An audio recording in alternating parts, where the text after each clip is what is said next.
నమస్తే. ప్రస్తుతం మనతో పాటు సీనియర్ జర్నలిస్ట్ భరద్వాజ్ ఉన్నారు. ఆయనతో మాట్లాడదాం. నమస్తే సార్. నమస్తే. సార్ ప్రస్తుతం అంటే ఉస్తాద్ భగత్ సింగ్ సినిమా రిలీజ్ అవ్వదు. అది ఇంకా సెట్స్ పైకి కూడా వెళ్ళలేదు అని చెప్పేసి మనం మాట్లాడుకున్నాం. అందరూ మాట్లాడుకుంటున్న విషయం. కానీ ఆయన రెమ్యూనరేషన్ అంటే పవన్ కళ్యాణ్ రెమ్యూనరేషన్ 170 కోట్లు ఖచ్చితంగా ఈ సినిమా కంటిన్యూ అవుతుంది.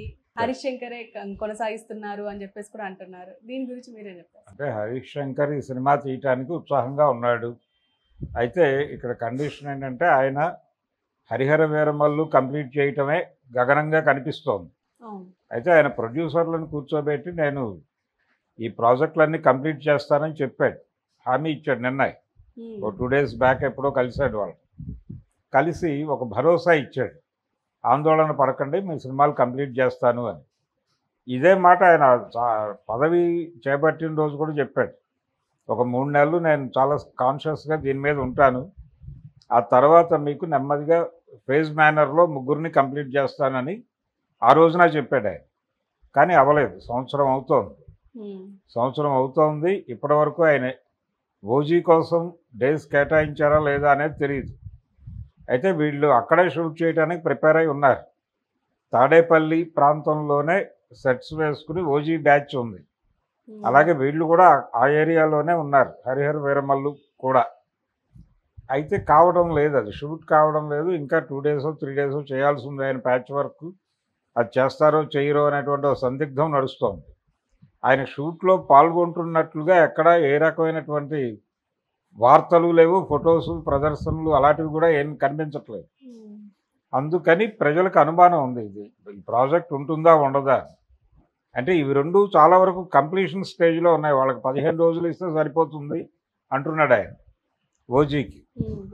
ఇక్కడ 3 రోజులు ఇచ్చినా 2 రోజులు ఇచ్చినా చాలు అంటున్నారు. అవి ఇవ్వకపోయినా ఇది కంప్లీట్ చేసి రిలీజ్ చేస్తారు, తప్పదు. ఇది హరిహర వీరమల్లు పార్ట్ 1 కాబట్టి ఇది రిలీజ్ చేసేసి మిగిలింది సెకండ్ పార్ట్లో చూసుకోండి అంటాడు ఆయన. సో అది పర్లేదు. కానీ అసలు ఇప్పటిదాకా సెట్స్ మీద సీరియస్గా వెళ్ళని సినిమా ఉస్తాద్ భగత్ సింగ్. అది కూడా అంటే ఎలక్షన్ కోసం ఆయన కొంత డబ్బులు ఖర్చు పెట్టాడు, దానిలో వాళ్ళ వాటా కూడా ఉంది అని అందరికీ తెలుసు. మైత్రి మూవీ మేకర్స్ నుంచి కూడా కొంత డబ్బులు ఎలక్షన్ ప్రచారం కోసం వచ్చినాయి. కాబట్టి ఆ సినిమా చేసి తీరాల్సినటువంటి ఒక పరిస్థితి ఉంది ఆయనకి. అది రెమ్యూనరేషన్ 172 కోట్ల 200 కోట్ల అనేది క్లారిటీ లేదు. కానీ అయితే పవన్ కళ్యాణ్ మార్కెట్ ఏమిటి అనే దాన్ని బట్టి రెమ్యూనరేషన్ డిసైడ్ అవుతుంది. నేను అనుకోవటం ఈ బయటకు వచ్చినటువంటి ఫిగర్ అది వాస్తవం కాదు. ఆ రేంజ్ మార్కెట్ ఆయన ఈ మధ్య కాలంలో ఏ సినిమాలు కూడా రీచ్ అవ్వలేదు. ఆయన చేసినటువంటి వకీల్ సాబ్ పర్వాలేదు, కానీ ఆ తర్వాత చేసినటువంటి భీమ్లా నాయక్ ఆయనకి సక్సెస్ ఇవ్వలేదు. బ్రో అనే సినిమా కూడా సక్సెస్ ఇవ్వలేదు. 2 ఫెయిల్యూరే. ఆ 2 ఫెయిల్యూర్స్ మీదుగా పొలిటికల్గా హిట్ అయ్యాడు ఆయన. ఆ తర్వాత ఇప్పుడు ఈ ఇమేజ్ మీద ఈ సినిమాలు ఆడతాయనేటువంటి హోప్ ఉంది. అంతే తప్ప ఆయనకి ఇప్పుడు 170 కోట్లు ఇచ్చి, అంటే Harihara Veeramallu pan India cinema కాబట్టి అది పాన్ ఇండియా లెవెల్లో రిలీజ్ అయ్యి పాన్ ఇండియా మార్కెట్ ఓపెన్ అయితే అప్పుడు ఏదైనా ఆ స్థాయి రెమ్యూనరేషన్ ఇవ్వచ్చు ఆయన.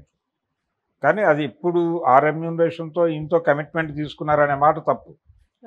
అది కాదు, సాధారణమైన రెమ్యూనరేషన్ మీదే పవన్ కళ్యాణ్ ఆ సినిమా కమిట్ అయ్యాడు. అదే పద్ధతిలో చేస్తాడు. అది తర్వాత వాళ్ళు పాన్ ఇండియా లెవెల్లో ప్రొజెక్ట్ చేసుకుంటారా లేదా అనేది వాళ్ళ గొడవ. కానీ ఈ 100 కోట్లు దాటి రెమ్యూనరేషన్ చెప్తున్న మాట అవాస్తవం, అది కాదు. ఆయన ఆ సినిమా కంప్లీట్ చేస్తానన్న కమిట్మెంట్ అయితే ఇస్తూనే ఉన్నాడు. చేస్తాడా చేయగలడా లేదా అనేది అనుమానం. చేయలేకపోవచ్చు అనేది చాలామంది అనుకుంటున్నది. అంటే 3 ఏళ్లలో 3 సినిమాలు ఈజీగా చేయొచ్చు అంటే దానికి కూడా 2 నెలలు ఆయన సీరియస్గా కేటాయిస్తే అయిపోతుంది. ఇప్పుడు సినిమా పదవుల్లో ఉండి సినిమాలు చేసిన వాళ్ళు కూడా ఉన్నారు. ఎన్టీ రామారావు గారు ముఖ్యమంత్రిగా ఉండే సినిమా చేశాడు ఆయన ప్రశాంతంగా. అక్కడే సెట్స్లోనే కూర్చుని ఫైల్స్ చూసేవాడు ఆయన. ఆ రోజుల్లో పేపర్లలో ఫోటోలు వచ్చేవి. ఆయన విశ్వామిత్ర గెటప్లో కూర్చుని క్యాబినెట్ మీటింగ్ జరిపేవాడు అక్కడే. అదే గెటప్లో కూర్చుని అక్కడ నేషనల్ ఫ్రంట్ లీడర్స్ వీళ్ళందరూ, విపి సింగ్ గారు వీళ్ళందరూ అక్కడికే వెళ్ళి మాట్లాడేవాళ్ళు ఆయనతో. ఆయన చైర్మన్, నేషనల్ ఫ్రంట్ చైర్మన్ ఆయన. ఆయన్ని కలవాలంటే జాతీయ స్థాయి నాయకులు ఆ సెట్స్కి వెళ్ళి ఆయన ఆ గెటప్లో కూర్చుని మాట్లాడేవాడు వాళ్ళతో. కాబట్టి చెయ్యాలి అనుకుంటే ఏదో పద్ధతిలో కంప్లీట్ చేస్తారు.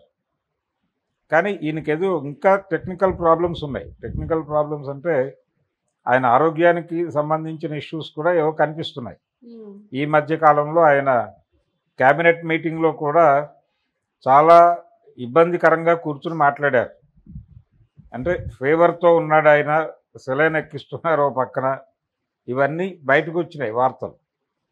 అందుకని ఆయన హెల్త్ కూడా అంత సహకరిస్తున్నట్టుగా కనిపించడం లేదు. పైగా సమ్మర్, ఈ కండిషన్స్లో ఆయన చేస్తాను అని చెప్తున్నాడు. కానీ ఎంతవరకు ఈ 2 సినిమాలు కంప్లీట్ చేసేస్తే ఈ హరిహర వీరమల్లు, ఓజీ ఈ 2 ఒక దశకు వచ్చి ప్రమోషనల్ యాక్టివిటీ సీరియస్గా మొదలైతే కనీసం హరిహర వీరమల్లు రిలీజ్ అయితే కాన్ఫిడెన్స్ వస్తుంది జనాలకి. పవన్ కళ్యాణ్ సినిమాలు చేస్తున్నాడు పవర్లో ఉన్నప్పటికీ అని ఆ కాన్ఫిడెన్స్ వచ్చిన తర్వాత ఈ మాట నమ్ముతారు. ఏది ఉస్తాద్ భగత్ సింగ్ ఉంది అని. ఇప్పుడు ఉంది అని చెప్పినా, అధికార ప్రకటన వచ్చినా నమ్మే పరిస్థితుల్లో జనాలు లేరు. చూద్దాంలే ఆయన అలాగే చెప్తాడు, అప్పుడు అలాగే చెప్పాడు కదా అంటున్నారు. 3 నెలల తర్వాత నేను షూటింగ్స్ అన్నాడు ఆయన. 3 నెలలు కాదు, సంవత్సరం అయింది. ఇప్పటి వరకు ఆయన ఒక 17 నుంచి నెల రోజులు కేటాయించడమే కష్టంగా కనిపిస్తోంది ఆయనకున్న షెడ్యూల్స్ రీత్యా. అయినప్పటికీ వాటిలోనే వెసులుబాటు చూసుకుని రావాలి. కమిట్మెంట్ ఇచ్చున్నాడు. ఎన్నికలకు వాళ్ళ డబ్బులు వాడానని ఆయనే చెప్పాడు స్వయంగా. ఇది వాళ్ళు చెప్పిన మాట కాదు, మైత్రి మూవీ మేకర్స్ ఎవరో చెప్పలేదు. ఆయన చాలా ఓపెన్గా నాకు ఉన్నటువంటి ఏకైక సంపాదనా మార్గం సినిమా, నా ఖర్చులు, నా కుటుంబ ఖర్చులు, నా పార్టీ ఖర్చులు అన్నీ సినిమా వాళ్ళే ఇస్తున్నారు, సినిమా డబ్బులే నేను ఎన్నికల్లో కూడా ఖర్చు పెట్టానని చెప్పాడు. మైత్రి మూవీ మేకర్స్ ఇచ్చారని చెప్పాడు. కాబట్టి ఖచ్చితంగా సినిమా చెయ్యను అని మాట మాత్రం చెప్పడా. చేస్తాను అనే చెప్తాడు. అని చేస్తాడా చెయ్యడా అనేది అనుమానం. జనాల్లో కాన్ఫిడెన్స్ లేదు. జనాల్లో కాన్ఫిడెన్స్ రావాలంటే ముందు ఈ 2 ప్రాజెక్టులు కంప్లీట్ చేయాలి. ఆయన చేస్తే ధైర్యం వస్తుంది, చేస్తాడని. అప్పుడు నమ్ముతారు. ఆ నమ్మకం మీద కొంత డ్రామా నడిపి హరీష్ శంకర్ ఏదో పద్ధతిలో ఆ సినిమా నెలకి కనీసం ఒక 3 రోజులు 4 రోజులు టైం తీసుకుని ఒక 6 నెలల్లో పవన్ కళ్యాణ్ వరకు షూట్ చేసేసి మిగిలింది తర్వాత పెట్టుకోవచ్చు. అంటే చాలా సందర్భాల్లో సినిమాలు అలాగే జరుగుతాయి.